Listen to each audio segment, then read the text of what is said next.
Good evening. आज का जो टॉपिक है वो बहुत ही इम्पोर्टेंट टॉपिक है। पब्लिक एडमिनिस्ट्रेशन में नवीन लोक प्रशासन या हम कहें न्यू पब्लिक एडमिनिस्ट्रेशन, जिसे हम एनपीए भी कहते हैं। हर एग्जामिनेशन के लिए ये बहुत ही इम्पोर्टेंट टॉपिक है, तो बहुत ध्यान से समझिएगा। आज हम पूरा डिटेल में इसको पढ़ने वाले हैं क्योंकि हमारे एग्ज़ाम के लिए भी ये बहुत इम्पोर्टेंट है। नवीन लोक प्रशासन, न्यू पब्लिक एडमिनिस्ट्रेशन। तो हम सबसे पहले ये देखते हैं कि ये क्या है। नवीन लोक प्रशासन जो एक धारणा है, जो एक कंसेप्ट है, जो एक टॉपिक है हमारे सब्जेक्ट का, वो था क्या और वो किस तरह से, उसकी हिस्ट्री क्या है, वो कैसे आया, उसके संदर्भ क्या रहे, उसके कारण क्या रहे। तो संयुक्त राज्य अमेरिका में पनपी एवं नव राजनीति विज्ञान आंदोलन के साथ प्रचारित हुई नवीन लोक प्रशासन की धारणा सर्वथा नई नहीं है, बल्कि यह परंपरागत प्रशासनिक सिद्धांतों तथा युवा पीढ़ी के अध्येताओं की मान्यता का समन्वित रूप है। देखिए, सबसे पहले तो ये समझने की जरूरत है कि ये एक धारणा है ना, एक विचारधारा थी, एक धारणा थी जिसने प्राचीन लोक प्रशासन या हम कहें कि जो लोक प्रशासन की पुरानी मान्यताएं थी, जो सिद्धांत थे, उनमें कुछ अमेंडमेंट्स करने की बात कही या कुछ सिद्धांतों में बदलाव करने की बात कही। तो एक धारणा थी जो बहुत सारे विचारकों, बहुत सारे घटनाओं का परिणाम थी। यह विचारधारा वियतनाम युद्ध तथा वारगेट कांड के पश्चात अमेरिका में इस मांग के साथ लोकप्रिय हुई कि लोक प्रशासन को जन समस्याओं के समाधान के क्रम में ठोस एवं व्यवहारिक भूमिका निर्वाहित करनी चाहिए। ये दोनों जो घटनाएं हैं, या आप ध्यान रखिएगा, कई बार ऑब्जेक्टिव क्वेश्चन पूछा जाता है कि अमेरिका में इसकी मांग कब लोकप्रिय हुई थी, वियतनाम युद्ध के बाद या वारगेट कांड के बाद। दोनों में से कोई सा भी ऑप्शन आ सकता है। तो वियतनाम युद्ध और वारगेट कांड याद रखना है, और ये भी याद रखना है कौन से देश में, अमेरिका। 20वीं शताब्दी के 7वें दशक में लोक प्रशासन के सिद्धांत एवं व्यवहार में सुधार हेतु बुद्धिजीवियों में व्यक्तिगत स्तर, विद्वानों तथा प्रशासकों के संयुक्त प्रयासों से इस विषय पर पुनर्विचार प्रारंभ हुए, जो नवीन लोक प्रशासन आंदोलन के नाम से जाने जाते हैं। तो हमें अगर लिखना हो इसका इंट्रो, तो हम क्या कहेंगे कि अमेरिका, क्योंकि उस वक्त जो दौर था उसमें अमेरिका सबसे सर्वशक्तिमान था, और जो पब्लिक एडमिनिस्ट्रेशन विषय है ये भी वहीं से शुरू हुआ है। तो पब्लिक एडमिनिस्ट्रेशन के उस दौर में कुछ ऐसी घटनाएं हुई, कुछ ऐसे प्रयास किए गए, कुछ ऐसे विद्वानों ने, बुद्धिजीवियों ने कुछ ऐसे विचार दिए जिससे लोक प्रशासन में कुछ नवीन हुआ, कुछ नवीन धारणाएं आई, कुछ नवीन सिद्धांत आए, और जिसे हम नवीन लोक प्रशासन के नाम से जानते हैं। आइए देखते हैं इसके कारण क्या थे। आइए अब इसको एक कहानी की तरह समझते हैं कि क्या कारण रहे एनपीए या नवीन लोक प्रशासन की विचारधारा उत्पन्न होने के। तो जैसा कि हमने अभी पढ़ा, वारगेट कांड और वियतनाम युद्ध के बाद अमेरिकी समाज में बहुत ही असंतोष आ गया था, बहुत ही तनाव आ गया था। तो पहला कारण तो यही था, अमेरिकी समाज में व्याप्त असंतोष और तनाव। और जब भी किसी देश में ऐसा होता है कि तनाव या असंतोष की स्थिति उत्पन्न होती है, तो उस वक्त उस देश की जनता को ऐसा लगने लगता है कि जो सरकार की नीतियां हैं, जो प्रशासन है, वो हमारे लिए ठीक नहीं है ना, और वो उनका विरोध करने लगते हैं। तो पहला जो स्टेप था, पहला जो चरण था एनपीए की उत्पत्ति का, वो ये था कि अमेरिकी समाज में जो असंतोष और तनाव था, उसने सामाजिक असंतोष को इतना बढ़ा दिया कि आर्थिक परिस्थितियां, राजनीतिक आर्थिक परिस्थितियां और प्रशासनिक स्थितियां, नीतियां सभी गलत लगने लगी। देन क्या होता है आगे, सेकंड स्टेप में 1967 में हनी प्रतिवेदन आता है, जो कि उच्च शिक्षा पर बनाया गया एक प्रतिवेदन है। जॉन सी हनी, अमेरिकी लोक प्रशासन सोसाइटी से संबद्ध एक संस्था ने सन 1966 है ना, 1966 में प्रोफेसर जॉन सी हनी से ये आग्रह किया कि वे संयुक्त राज्य अमेरिका के विश्वविद्यालयों में लोक प्रशासन के एक स्वतंत्र विषय के रूप में अध्ययन कराने की संभावना हेतु शोध कार्य निष्पादित करें। ठीक है, जब भी इस तरह की परिस्थितियां उत्पन्न होती हैं तो रिसर्च का बहुत महत्वपूर्ण रोल हो जाता है। तो उस वक्त भी ऐसा ही कुछ हुआ, जॉन सी हनी से कहा गया कि वो इस तरह के शोध करवाएं। 1967 में हनी ने अपना प्रतिवेदन प्रस्तुत किया, जिसमें लोक प्रशासन की वास्तविक स्थिति को उजागर किया और इसके क्षेत्र को व्यापक बनाने पर बल दिया। हनी प्रतिवेदन जो कि प्रोफेसर हनी द्वारा प्रस्तुत किया गया था, उसमें लोक प्रशासन विषय की 4 समस्याएं बताई गई। क्या थी वो समस्याएं? विश्वविद्यालयों में स्वतंत्र विषय के रूप में अध्ययन एवं शोध के लिए धनाभाव यानी पैसों की कमी थी। विषय से संबंधित बौद्धिक मतभेद, अर्थात लोक प्रशासन एक विषय है या एक विज्ञान या एक व्यवसाय। लोक प्रशासन के विभागों में व्याप्त अपूर्णताएं और लोक प्रशासन विषय के विद्वानों तथा प्रशासन में कार्यरत प्रशासकों के मध्य खाई। ये बहुत इम्पॉर्टेंट 4 समस्याएं थी जो हनी प्रतिवेदन में बताई गई प्रोफेसर हनी के द्वारा 1967 में। ये इसका सेकंड फेज था, जहां से न्यू पब्लिक एडमिनिस्ट्रेशन को या उसके विचारकों को इस अवधारणा को एक बल मिला। तीसरा कारण क्या रहा वो देखते हैं। आइए, दिसंबर 1967 में अमेरिकी राजनीति विज्ञान तथा समाज विज्ञान परिषद ने एक कॉन्फ्रेंस कंडक्ट की और ये जो कॉन्फ्रेंस थी इसे फिलाडेल्फिया सम्मेलन कहा जाता है। बहुत इंपॉर्टेंट है, कई बार पूछा गया है कब हुई थी, कहाँ हुई थी। 1967 दिसंबर में फिलाडेल्फिया सम्मेलन हुआ। ये थर्ड स्टेप है। लोक प्रशासन के सिद्धांत एवं व्यवहार, क्षेत्र, उद्देश्य तथा पद्धति, ये इसमें विषय था इस सम्मेलन का। इस सम्मेलन की अध्यक्षता जेम्स सी चार्ल्सवर्थ ने की थी। इस सम्मेलन में यह राय उभर कर सामने आई कि लोक प्रशासन के संबंध में दृढ़ एवं संक्षिप्त उपागम अपनाया जाना चाहिए तथा व्यापक दार्शनिक संदर्भ में लोक प्रशासन के महत्व को समझा जाना चाहिए। इस सम्मेलन में यह विवाद का विषय था कि क्या लोक प्रशासन केवल मानसिक सिद्धि है या शासन का व्यवहारिक यंत्र है। हमारे लिए इम्पोर्टेंट क्या है आपको याद रखना है। दिसंबर 1967 फिलाडेल्फिया सम्मेलन, जेम्स सी चार्ल्सवर्थ, लोक प्रशासन के सिद्धांत एवं व्यवहार, क्षेत्र, उद्देश्य तथा पद्धति किसने करवाया था? अमेरिकी राजनीति विज्ञान तथा समाज विज्ञान परिषद ने। ये थर्ड स्टेप था एनपीए की उत्पत्ति के कारणों का। पहला हमने देखा अमेरिकी समाज में व्यापक असंतोष। तीसरा था हनी प्रतिवेदन। प्रोफेसर हनी ने जो प्रतिवेदन दिया वो भी 1967 में दिया और फिर दिसंबर 1967 में फिलाडेल्फिया सम्मेलन होता है। अब आता है चौथा और सबसे महत्वपूर्ण कारण। ये भी एक कॉन्फ्रेंस थी, मिनोब्रुक कॉन्फ्रेंस, जिसे पब्लिक एडमिनिस्ट्रेशन में सबसे ज़्यादा क्वेश्चन पूछे जाते हैं। किसी भी कंपटीशन एग्जाम का पेपर उठाकर देख लीजिए, मिनोब्रुक कॉन्फ्रेंस के बारे में हमेशा आपको क्वेश्चन मिल जाएगा।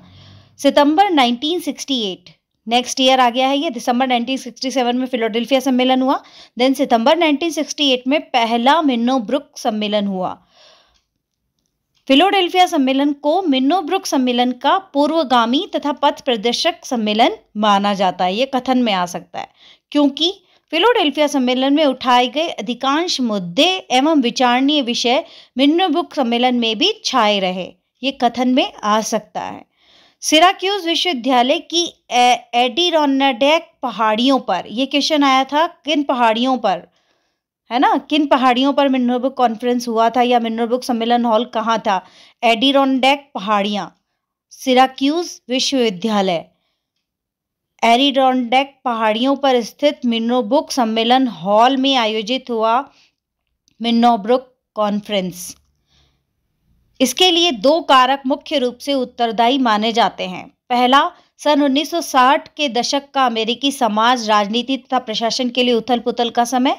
इस दशक में उठी समस्याएं लोक प्रशासन के लिए चुनौती बन गई और इसी समय 1968 में पब्लिक एडमिनिस्ट्रेशन रिव्यू नामक जर्नल में डिवॉइड वॉल्डो का लेख public administration in a time of turbulence प्रकाशित हुआ, जिसमें इन समस्याओं पर प्रकाश डाला गया था।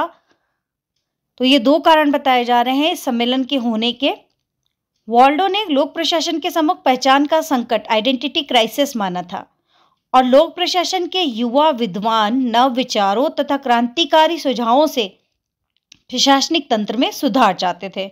तो फिलाडेल्फिया सम्मेलन में भाग लेने वाले विद्वान औसतन 35 वर्ष से अधिक आयु के थे, जिनमें अधिकांश 50 से 70 वर्ष के थे, जबकि मिनोब्रुक सम्मेलन में तुलनात्मक रूप से युवा विद्वान सम्मिलित हुए थे। इस प्रकार वॉल्डो के नेतृत्व में आयोजित हुआ मिनोब्रुक सम्मेलन युवा पीढ़ी का सम्मेलन था, जिसने नवीन लोक प्रशासन को जन्म दिया। देखिए यहाँ से कितने सारे कथन कंपैरिजन निकल के आ रहे हैं। देखिए फिलाडेल्फिया सम्मेलन हुआ जिसकी जिसके आगे जो एक पथ प्रदर्शक के रूप में कार्य करता है, और फिर मिन्नोब्रुक सम्मेलन होता है। मिन्नोब्रुक सम्मेलन में यंग जो विद्वान आते हैं सारे के सारे, लेकिन फिलाडेल्फिया में अधिकांश कौन थे? विद्वान जो थे, जो जिन्होंने सम्मेलन में भाग लिया, वो 35 वर्ष से अधिक की आयु के थे। जो मिन्नोब्रुक कॉन्फ्रेंस हुआ वो डिवाइड वॉल्डो के नेतृत्व में हुआ, और इसीलिए इसे नवीन लोक प्रशासन का जन्म देने वाला कॉन्फ्रेंस माना जाता है। देखिए मिन्नोब्रुक सम्मेलन फर्स्ट के बाद ही एनपीए का जन्म हो गया था, लेकिन मिन्नोब्रुक कॉन्फ्रेंस जो है उसके सेकंड और थर्ड जो सम्मेलन हुए वो भी बहुत इम्पॉर्टेंट है, तो हम साथ के साथ उनको भी देख लेते हैं।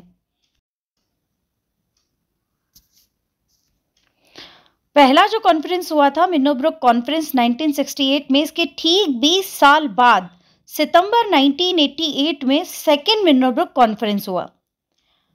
यह सम्मेलन अपने पूर्ववर्ती सम्मेलनों से कई मायनों में भिन्न था।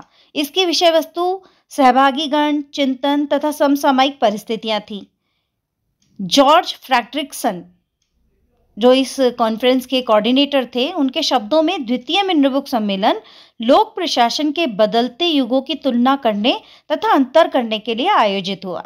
ठीक है, द्वितीय मिन्नोब्रुक सम्मेलन में कई नए विषयों पर चर्चा हुई, और इस सम्मेलन में भी पूर्ववर्ती सम्मेलन की चर्चा के विषय जैसे सामाजिक समता, मानवीय संबंध, जवाबदेहिता, लोकतंत्र, प्रशासनिक नेतृत्व, निजीकरण, बाजार अर्थव्यवस्था का प्रभाव, सूचना प्रौद्योगिकी तथा मूल्य सापेक्ष प्रशासन इत्यादि विषय छाए रहे। यानी वो सभी विषय जो पहले के सम्मेलन में थे वो तो थे ही, साथ ही साथ वो कह रहे हैं कि लोक प्रशासन के बदलते युगों की तुलना और अंतर करने के लिए भी आयोजित हुआ है। दोनों ही सम्मेलनों में एक विषय के रूप में लोक प्रशासन की स्थापना तथा विकास पर खुलकर चर्चा हुई। दरअसल प्रथम तथा द्वितीय मिन्नोब्रुक सम्मेलन के मध्य 2 दशकों का अंतर था। एक प्रकार से यह समय की करवट का भी अंतर था। 20वीं सदी के मध्य उठे प्रश्नों का स्वरूप सदी के अंत तक आते आते परिवर्तित हो गया, लेकिन प्रथम मिन्नोब्रुक सम्मेलन ने द्वितीय सम्मेलन के लिए आधार का कार्य किया तथा वैश्वीकरण, निजीकरण, नवलोक प्रबंध, राज्य बनाम विचार तथा अन्य प्रश्नों के लिए द्वितीय मिन्नोब्रुक सम्मेलन को प्रभावित किया। अब द्वितीय सम्मेलन में पूर्ववर्ती सम्मेलन की कमियां नहीं दोहराई गई, जैसे केवल पुरुषों को आमंत्रित करना, तथा इसमें लोक प्रशासन का अनुशासन अधिक अंतर विषयी होकर उभरा। देखिए यहाँ पर ये कथन में आने लायक एक बहुत इंपॉर्टेंट बात आई है। प्रथम सम्मेलन में केवल पुरुषों को आमंत्रित किया गया था, लेकिन सेकंड सम्मेलन में ऐसा नहीं हुआ, यानी कि महिलाओं को भी बुलाया गया। और जो सेकंड था इसमें लोक प्रशासन का अनुशासन अधिक अंतर विषयी होकर उभरा है ना। ये कथन के हिसाब से बहुत इंपॉर्टेंट है। इस दौरान विशेषज्ञों को सामान्यज्ञ तथा सामान्यज्ञों को विशेषज्ञ के ज्ञान से परिपूर्ण करने का चिंतन भी सामने आया। द्वितीय मिन्नोब्रुक सम्मेलन में सम्मिलित न हो सके लेखों से युक्त एक पुस्तक मैरी टिन्नी बेले तथा रिचर्ड टी मेयर द्वारा public management in an interconnected world ऐसे इन द मिन्नोब्रुक ट्रेडिशन नाम से संबंधित की गई। ये बहुत ज़्यादा इंपॉर्टेंट तो नहीं है, लेकिन फिर भी ये एक्स्ट्रा फैक्ट है, हमें याद रखना चाहिए। बेले और मेरे जो द्वितीय मिन्नोब्रुक सम्मेलन में लेख जो सम्मिलित ना हो पाए उनकी बुक है। थर्ड मिन्नोब्रुक कॉन्फ्रेंस भी ठीक 20 साल बाद होता है 2008 में, 3 से 8 सितंबर 2008। और रोजमेरी ओ लेरी ये इसकी कोऑर्डिनेटर थी, रोजमेरी ओ लेरी। इस सम्मेलन का विषय था the future of public administration, public management and public service around the world. ये आ सकता है question, the future of public administration, public management and public service around the world. Coordinator है रोजमेरी। इस सम्मेलन में एकात्मक संगठन या एकात्मक नेतृत्व के स्थान पर बहुसंगठनात्मक यानी मल्टी ऑर्गेनाइजेशनल अवधारणा को अपनाने तथा समस्या समाधान के साझा कोलैबोरेटिव प्रयासों के साथ तुलनात्मक अध्ययनों को महत्व दिया गया।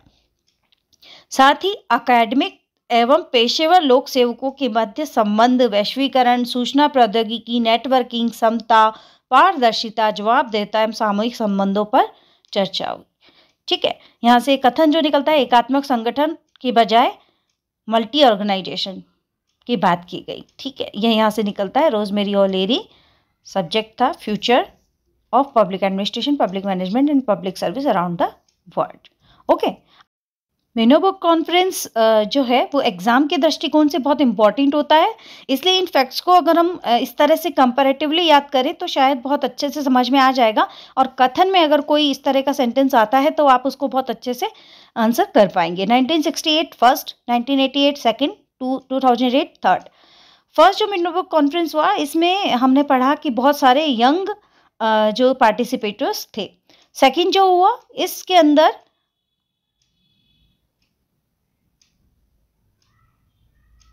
इसका जो एकेडमिक दायरा था वो विस्तृत था, और इसमें युवा और वरिष्ठ दोनों ही तरह के वैज्ञानिक थे, अर्थशास्त्री थे, नीति एवं नियोजक विश्लेषक थे, और नगरीय अध्ययनकर्ता भी थे। थर्ड जो मिनोबुक कॉन्फ्रेंस हुआ इस सम्मेलन का शैक्षिक दायरा भी विस्तृत था, और इसमें 13 देशों के 220 प्रतिनिधियों ने भाग लिया। फर्स्ट जो कॉन्फ्रेंस था वो अमेरिकी सामाजिक आर्थिक उथल पुथल के दौरान कंडक्ट हुआ था, लेकिन जो सेकंड था ये विश्वव्यापी आर्थिक सुधारों के दौरान कंडक्ट हुआ था, और थर्ड जो रहा वो सूचना क्रांति और मोबाइल संस्कृति के दौरान आयोजित हुआ है। तो तीनों ही कॉन्फ्रेंसेस में जो 20-20 साल का अंतर है उसमें जो सिचुएशन थी, जो एनवायरनमेंट था, जो इकोलॉजी थी वो चेंज कैसे हुई वो देखिए। जैसा कि हम इकोलॉजी अप्रोच में देखते हैं ना, उस वक्त अमेरिकी सामाजिक आर्थिक उथल पुथल थी फर्स्ट के टाइम, सेकंड के टाइम विश्वव्यापी आर्थिक सुधारों का दौर चल रहा था, थर्ड के टाइम सूचना क्रांति और मोबाइल संस्कृति आ गई थी। जो फर्स्ट मिनोबुक कॉन्फ्रेंस था इसकी वैचारिक पृष्ठभूमि क्रांतिकारी, अधि टकराव युक्त और अति उत्साह से भरपूर थी, लेकिन जो सेकंड था इसकी सुविचारित, धैर्य युक्त, परिपक्व, व्यवहारिक तथा व्यापक सोच से युक्त थी, और तीसरा जो सम्मेलन हुआ इसमें नियोजित, सुविचारित तथा व्यापक सोच थी। तो पहला वाला जो था उसमें बहुत सारा उत्साह था और कहीं ना कहीं वो क्रांतिकारी थी, लेकिन सेकंड और थर्ड थे वो बहुत ही सुविचारित, सुनियोजित थे। फर्स्ट मिनोबुक कॉन्फ्रेंस में प्रासंगिकता, मूल्यों, सामाजिक समता और परिवर्तन जैसे तत्वों पर बल दिया गया। सेकंड में संवैधानिक तथा कानूनी परिप्रेक्ष्य में नेतृत्व, प्रौद्योगिकी, नीति तथा आर्थिक परिवेश पर जोर दिया गया। और फोर्थ जो थर्ड हुआ इसमें बहुसंगठनात्मक एवं साझा प्रयासों, नेटवर्किंग पर बल दिया गया। हमने अभी देखा था कि हम इसमें मल्टी ऑर्गेनाइजेशन की बात हुई थी। फर्स्ट जो मिनोबुक कॉन्फ्रेंस था वो व्यवहारवादियों की सहभागिता से वंचित था, लेकिन सेकंड जो था इसमें सामाजिक और व्यवहारिक विज्ञानों के योगदान को प्रोत्साहित किया गया, और थर्ड में अंतर विषयी, तुलनात्मक और प्रविधि बहुलवाद, मेथोडोलॉजिकल प्लुरलिज्म का समर्थन हुआ। फर्स्ट जो था उसके आयोजन के समय सामाजिक वातावरण सरकार का आलोचक था, जो ये चाहता था कि सरकार प्रमुख सामाजिक मुद्दों पर तत्काल पहल करके कार्रवाई करे। हमने देखा कि वो बहुत ही अति उत्साह, क्रांतिकारी जो भावनाओं के साथ वो आयोजन हुआ था, इसलिए वो चाहते थे कि तुरंत सॉल्यूशन हो। सेकंड जो हुआ, इन दिनों में सरकार और राज्य की घटती भूमिका, निजीकरण, उदारीकरण, वैश्वीकरण के विचार सामने आ रहे थे, जो सरकार के सीमित किंतु प्रभावी भूमिका चाहते थे। और थर्ड जब हुआ तब लोक प्रशासन को मानवोत्थान हेतु सामाजिक रूप से अंतः स्थापित सामूहिक संबंधों की प्रक्रिया, संवाद तथा गतिविधि के रूप में स्वीकारा गया। ये था कंपैरिजन जो इसकी धारणाओं को, तीनों सम्मेलन के मध्य जो टाइमलाइन रही उसमें क्या अंतर रहा उसको दिखाता है। अभी तक हमने देखा था कि एनपीए नवीन लोक प्रशासन के लिए जो कारण थे उत्तरदायी, उनको एक कहानी के रूप में हमने समझा कि अमेरिकी समाज में व्याप्त असंतोष, फिर प्रोफेसर हनी का प्रतिवेदन आना, फिलाडेल्फिया सम्मेलन होना और फिर मिनोबुक कॉन्फ्रेंस होना। ये सारे चरण जब घटित हो गए तो कुछ विचारकों ने नवीन लोक प्रशासन के कुछ लक्ष्य, कुछ गोल्स तय किए, या हम कह सकते हैं उनके विचारों के आधार पर कुछ लक्ष्य निकल कर आते हैं कि नवीन लोक प्रशासन क्या चाहता है। तो पहला जो बहुत इंपॉर्टेंट है, एग्जाम में हमेशा आता है, प्रासंगिकता, रिलेवेंस। जो परंपरागत लोक प्रशासन था वो हमेशा से कार्यकुशलता और मितव्ययिता पर बल देता था, लेकिन जबकि समकालीन मुद्दों और विषयों पर बहुत कम ध्यान देता था। तो मिनोबुक सम्मेलन में लोक प्रशासन के ज्ञान तथा व्यवहार पर कुछ प्रश्न उठाए गए। कि हमें कैसा अध्ययन करना चाहिए, विषय में चुनाव का निर्णय कैसे करना चाहिए, हमारे प्रश्नों और प्राथमिकताओं को कौन निर्धारित करेगा, लोक प्रशासन में ज्ञान, सामाजिक और नैतिक निहितार्थों के विषय में हम किस सीमा तक जागरूक हैं, सामाजिक और राजनीतिक विज्ञान के रूप में लोक प्रशासन के क्या उपयोग हैं, क्या लोक प्रशासन वर्तमान में ऐसा ज्ञान पैदा करता है जो समाज की कुछ निश्चित संस्थाओं के लिए उपयोगी हो और दूसरों के लिए नहीं। इस प्रकार के प्रश्नों ने लोक प्रशासन की सामाजिक, आर्थिक एवं राजनीतिक प्रासंगिकता सहित व्यवहारिकता को भी महत्वपूर्ण बनाने में सहायता करी। देखिए, इसको सिंपल शब्दों में कैसे समझ सकते हैं? रिलेवेंस, किसी भी चीज का रिलेवेंस होना बहुत जरूरी है। अगर आप पब्लिक एडमिनिस्ट्रेशन की स्टडी कर रहे हैं, उसके जो चैप्टर है वो इतने थ्योरेटिकल है, उनमें हिस्ट्री है, उनमें प्रिंसिपल्स है, उनके कुछ फैक्टर्स हैं, उनकी कुछ विशेषताएं हैं, उनकी कुछ थ्योरीज हैं, लेकिन आप उनको रट रहे हैं, लेकिन वो कहीं भी आज के संदर्भ में रिलेवेंट नहीं है। आप उनसे किन्हीं समस्याओं का समाधान नहीं कर सकते आज के संदर्भ में, तो फिर वो ज्ञान किसी काम का नहीं है। तो जो फिलाडेल्फिया सम्मेलन हुआ, हिंडनबर्ग कॉन्फ्रेंस हुआ, इनमें ये प्रश्न उठाए गए कि क्यों ना पब्लिक एडमिनिस्ट्रेशन की जो स्टडी है वो इस तरह से हो कि उससे आने वाले समय में जो समस्याएं आएंगी, राजनीतिक, आर्थिक, सामाजिक, उन्हें दूर किया जा सके। तो स्टडी प्रैक्टिकल हो, रिलेवेंट हो। पहला जो लक्ष्य था या पहला जो तत्व माना जाता है, प्रासंगिकता होता है नवीन लोक प्रशासन का। दूसरा माना जाता है मूल्य, वैल्यूज। नवीन लोक प्रशासन स्पष्ट रूप से आदर्शात्मक है, नॉर्मेटिव है ना। यह पूर्व रूप में लोक प्रशासन के मूल्यों को छुपाने तथा प्रक्रियात्मक तटस्थता को अस्वीकार करते हुए समाज के शोषित, दमित तथा सुविधाहीन वर्ग के प्रति झुकाव को महत्व देता है। निग्रो और निग्रो के अनुसार जब से नवीन लोक प्रशासन का उदय हुआ है, मूल्यों और नैतिकता के प्रश्न लोक प्रशासन के मुख्य विषय रहे हैं। देखिए, इन्होंने बात की है मूल्यों की, नवीन लोक प्रशासन में बात की गई है मूल्यों की, यानी वो कह रहे हैं मूल्यों को छुपाना नहीं है, मूल्यों को छुपाना और तटस्थता को अस्वीकार करता है नवीन लोक प्रशासन। वो कहता है कि हम मानवीय समाज में से मूल्य को हटा नहीं सकते, तो हमें जो अध्ययन करना चाहिए वो मूल्यों के साथ करना चाहिए। इसे हम और अधिक जब हम रिसर्च पढ़ते हैं तब मैं आपको समझा चुकी हूँ ये सारी चीज़ें। और मूल्यों और नैतिकता के प्रश्न लोक प्रशासन के मुख्य विषय रहे जब से नवीन लोक प्रशासन की बात होने लगी है। तो मूल्य इसका सेकंड तत्व रहता है। थर्ड है सामाजिक समता, इक्विटी, है ना। इक्विटी और इक्वेलिटी में डिफरेंस है, आपको मैं क्लास में समझा चुकी हूँ। सामाजिक समता, नवीन लोक प्रशासन के प्रणेता सामाजिक समता के सिद्धांत पर बल देते हैं।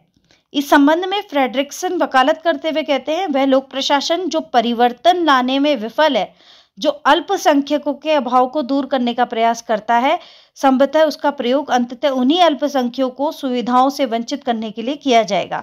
अतः लोक प्रशासन को जनोन्मुखी होना चाहिए। समता, डिस्ट्रीब्यूशन अकॉर्डिंग टू नीड, हमने ये बहुत अच्छे से क्लास में समझा था। इक्विटी यानी जो भी डिस्ट्रीब्यूशन हो, गवर्नमेंट जो भी काम करे, लोक प्रशासन जो भी नीतियां बनाए, वो इक्विटी, समता पर आधारित हो, ना कि समानता पर आधारित हो। ठीक है। फोर्थ है चेंज, नवीन लोक प्रशासन में परिवर्तन की बात की गई। सामाजिक विकास, कल्याण तथा समता के लिए आवश्यक है कि लोक प्रशासन परिवर्तनों को बढ़ावा दे। केवल शक्तिशाली हित समूहों का दबाव समूहों के अधीन लोक प्रशासन को कार्य नहीं करना चाहिए, बल्कि इसे तो संपूर्ण सामाजिक आर्थिक तंत्र के परिवर्तन का अगुवा बनना चाहिए। गोलुम्बिस्की ने नवीन लोक प्रशासन के 3 एंटी गोल्स बताए। एंटी गोल्स, नवीन लोक प्रशासन का साहित्य एंटी पॉजिटिविस्ट है, अर्थात यह मूल्य निरपेक्ष लोक प्रशासन, तार्किकता तथा नीति से विहीन लोक प्रशासन की परिभाषा को नहीं स्वीकारता है। यह तकनीक विरोधी है, अर्थात भावनात्मक, सृजनात्मक मानवता का बलिदान नहीं चाहता है। यह न्यूनाधिक मात्रा में नौकरशाही तथा पद सोपान का विरोधी है। ये एंटी गोल्स हमें ऐसे कैसे याद रखना होंगे एग्जाम के दृष्टिकोण से, कथन में आ सकता है और ऑब्जेक्टिव में भी आ सकता है, क्योंकि ये 3 है, कोई भी 4 देकर वो पूछ सकते हैं इनमें से कौन सा सत्य नहीं है। ठीक है, तो ये 4 हमने तत्व देखे, 4 गोल देखे जिन्हें लक्ष्य कहा जाता है नवीन लोक प्रशासन का।